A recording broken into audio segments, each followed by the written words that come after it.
Hi, everyone. Today, I want to talk a little bit about sort of those aha moments that we can have as bridge players. When you are getting better, there are moments where you say, I did something really good there, right?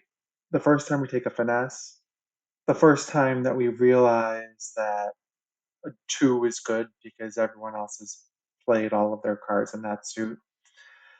And those feelings are great, and we should really appreciate them when they come up. There are some other things that happen as we get better that don't feel as good, like when we realize, oh, we could have played that differently to make it. We stranded a winner in dummy, and we could have won some earlier trick in our hand and saved an entry. That type of thing is an important marker of progress, but it's not one that we feel great about because it's us realizing we should have done something different. But until we get to that point, we are just sort of working in the dark. We play a hand and something good happens, something bad happens, we're not sure. What I want us to think about when we're judging our progress is how much are we starting to really visualize the missing hands? And I think that that's something that will, as a bridge player, lead you from I'm pretty good or I'm pretty bad and I don't know what to do in these situations to really feeling like, oh wow, bridge is a cool game because I can figure out exactly what's going on. That's a hard thing to do. It's really hard, even when you're declaring and you see all the cards from your side.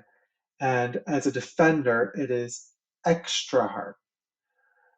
The way that we're going to start to picture the missing hands, right? Partner's hand and the declarer's hand, is by counting our points and counting dummies points and then thinking back to the auction.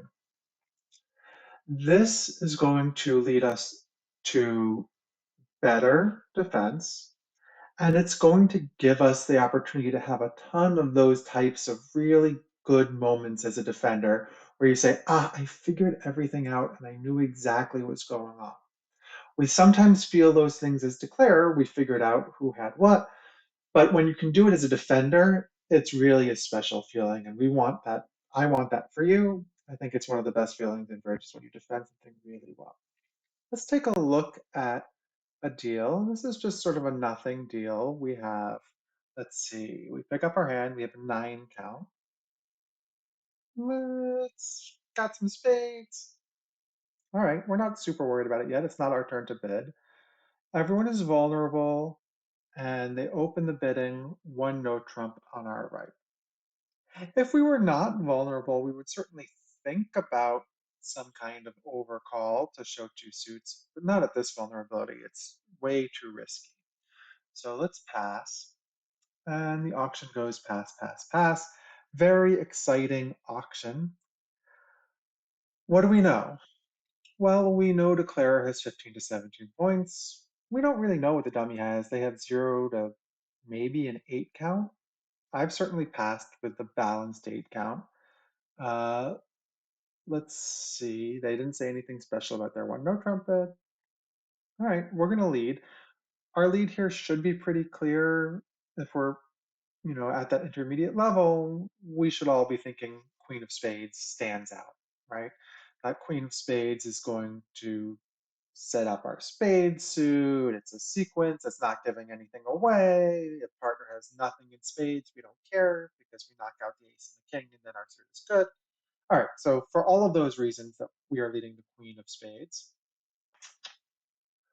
dummy comes down, and it is really important that we count out the dummy.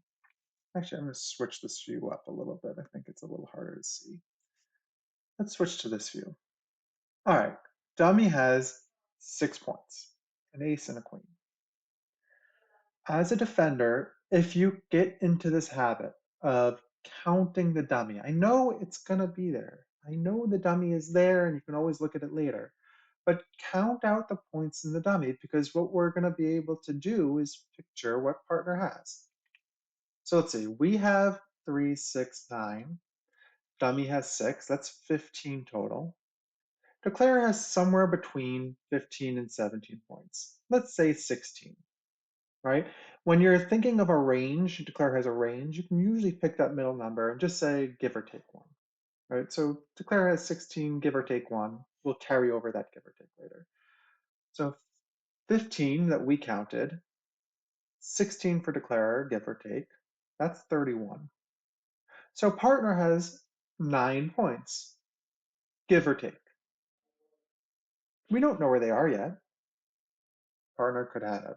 Would be nice if partner's 9 points included the ace and king of spades. We would take a bunch of spade tricks to start out with.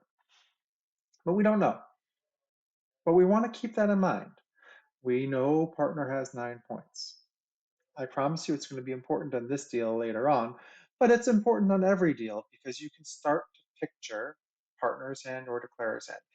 The things that we can do, we can count this hand two ways. We can count partner's missing points. Usually that's easier because partner has fewer of them. Or we can count declarer's points. Maybe we'll be able to figure out how that declarer has shown all their points or they haven't shown enough points yet. So you can count both hands. You can keep a little running tally. Again, it's really difficult when you're playing bridge, against people and they're sitting there waiting for you to make a play. When you're playing against the robots, if you're playing for fun, if you're reading an article, pause, take your time, count out as you go along. When you're playing in a regional, it's not really the time to be working on your game that way because it's going to take you too much time and you're going to not finish the boards. But you can get better at doing it fast the more you practice. So you just have to practice these in a situation like this, or if you play against robots, or if you're reading an article. All right, Queen of Spades, let's see what's going on. Queen, 5, 3, ace. Partners 3 is an important card. We need to interpret partners 3. This should be an attitude card. Partner is telling us whether they like it or not. If partner had something like King Doubleton or Ace Doubleton, they would win the ace and play another one, right? They would unblock. It's called unblocking. So here, partner doesn't like this suit. Partner does not have an equivalent honor to the queen. They don't have. We see the 10. The partner would have signaled high if they had that card. They don't have the king. They don't have the ace. All right. Let's see what declarer does next. King of clubs. All right. We should give count in this scenario. Now, some people aren't big on giving count. That's okay too. I'm just going to show it because it's something that if your default is to give count, you should give count. So here we would play the 7, high, low, from an even number. It's not really important if you do. And in fact, giving count can be a little bit dangerous because maybe you're helping declare out. So if you don't give count, I don't want you to panic about that. That's not the point of this lesson. The point of this lesson is that we're thinking about points. So king of clubs, queen of clubs. If we were looking, partner signal that they have an even number, which means that either declare is about to play a lot of clubs or partner has 4 and partner's gonna be able to take a trick, hopefully, unless declare has king, queen, jack. Let's see. Declare plays another one. If we threw the 5 of hearts, I'm not sure. We like to keep length with the dummy, but throwing a diamond seems very risky. Throwing a spade, that's a suit that we're hoping to win later. So the 5 of hearts is sort of forced. We've got nothing good to do. Maybe we could have thrown the 7 of hearts just so that we like it. But now that we've thrown one, we don't really want partner playing it anymore, right? So let's see, is Declare going to continue clubs? Probably not.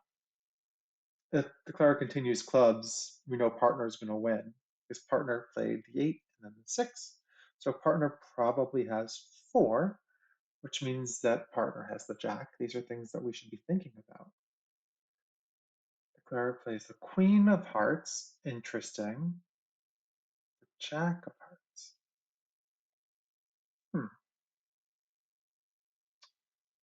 This is interesting. What do we think is going on? Make sure that you're not just watching. Stop. Think about what's going on here. Why is Declare playing this way? Well, while we're thinking about this, I think we should win this trick. And then the question is, what next? This is where you really want to think. You're allowed as a defender to take your time and make sure you're thinking, but the more that you are thinking along the way, the better. This is a scenario where we should have a pretty good idea of what's happening. And I know a lot of you already have the Jack of Spades out of your hand. I know it because it seems like a good play. Our plan when we picked up our hand, or when we were making the opening lead, was to knock out the Ace and King of Spades, and then we have all of those spade tricks. But let's slow down a second. We know Declarer has another spade trick coming. It's not bad to play passively and let Declarer have the trick that they're entitled to, except that we should stop and count. What have we seen from partner in spades? They had nothing in spades. What have we seen from partner in hearts? Well, let's get back to that in a second because this heart play is a little weird. Diamonds hasn't been touched. And clubs, partner had the jack. So partners had 1 point, and we said that they're supposed to have about 9.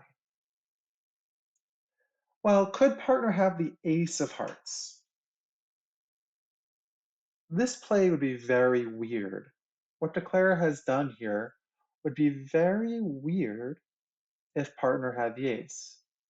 It feels like Declare is trying to repeat a finesse, right? Declare has the ace and the jack, and they wanted to stay in the dummy's hand for as long as possible. And maybe they wanted to convince partner, if they had the king, that they should cover it. I think that's a smart play. When you have some position like that, you want to lead your high one and see if you can convince East to cover that card. All right, so here, I think South has the ace. That means that partner had no points in spades, no points in hearts, and only 1 point in clubs. That means that we could put partner on about 6 points in hearts, oh, sorry, in diamonds pretty easily. Partner probably has the ace and queen. Partner probably even has the ace, the queen, and the jack. Put another way, what do we know about Declarer's hand? We know that they have the ace, king of spades. That's 7. We know that they have the king and queen of clubs. That's 12. We know that they have the ace and jack of hearts. That is 17, their range, 15 to 17. So instead of playing that jack of spades like we knew we could and knock out the ace and declare is going to take their heart tricks, let's play the king of diamonds. What's going to happen? Partner is going to be very excited that you played the king of diamonds. Partner is going to take the next 5 tricks and the jack of clubs. Partner's going to take the next 5 tricks in diamonds. King of diamonds, low, ace. Notice partner knows that they can run the diamond suit even if we had a singleton king of diamonds. So they overtook it, and they were going to play the queen, the jack, the 9, the 7. And then they are going to cash the jack of clubs. The jack of clubs is the setting trick. It's always nice when we can set the contract. If we had exited the jack of spades, declarer was going to take that plus a few heart tricks and make their contract without a problem.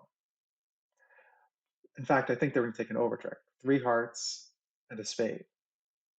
You have to think about what is happening on a deal, and you can have these really cool aha moments. Now, did partner have to have 5 diamonds? No. Did partner have to have 4 diamonds even? Eh, not necessarily, but it felt like they had the ace, the queen, and the jack of diamonds. And partner could have change their mind. Partner could have discouraged or just switched back to a spade if partner realized that this suit wasn't going to be promising for us, right? Partner would know we played the king from King Doubleton, so maybe they would sense the danger if they only had ace queen jack type. So here, switching to the king is a really fantastic play. Your partner's going to be really impressed if you do it. It is not easy. Defending is hard. It is one of the last things to come along for us, really. But if you count the dummy's points, count your points, count declarer's points, you're going to, and that's at the beginning, right? That's dummy comes down, we do that counting.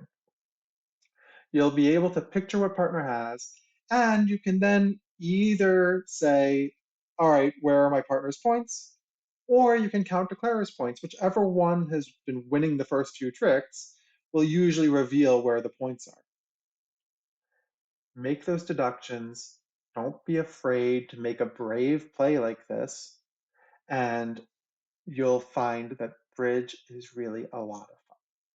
All right, thank you all for watching. You can find more of my content at larryco.com. We do webinars, articles. You can read my column in the Bridge Bulletin. And I hope you all enjoy this regional. Thanks.